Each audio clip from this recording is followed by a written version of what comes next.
pinaka-yellow sa buong PBCS.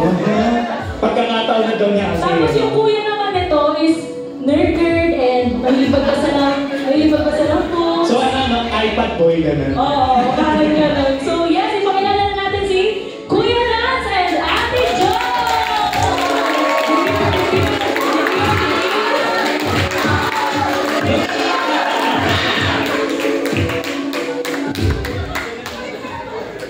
Demir.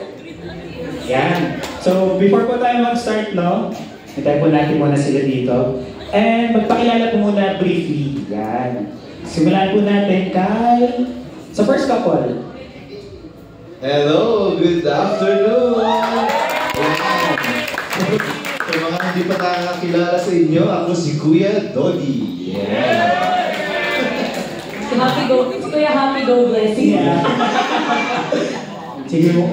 Okay, ang aking buting asawa ay si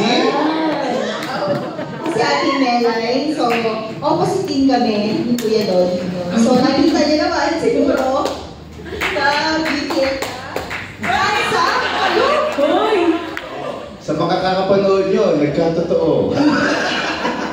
Tignan mo sa kulay pa lang, di ba? Ganun talaga. Okay, next. Hindi po Kuya Dodi and Ate Melay. Next couple po natin.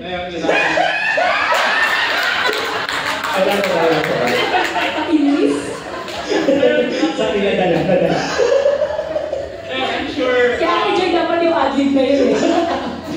Ayan, I'm sure most of you na kilala naman sa akin. So ako si Kuya Lance. Yes! Si Kuya Nerd. Kuya Nerd. And yung girlfriend ko naman.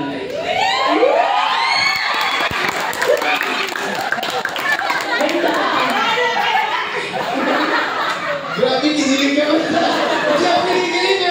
Kinilig talaga. Next pataas ng paa, mahaba yung buhok, baka nakabakan yun. Oo nga.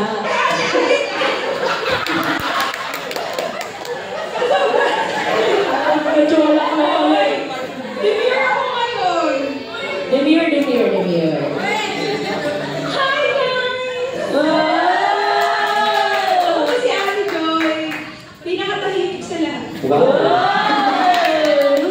Ayan. Ito na boyfriend. So yan, meet our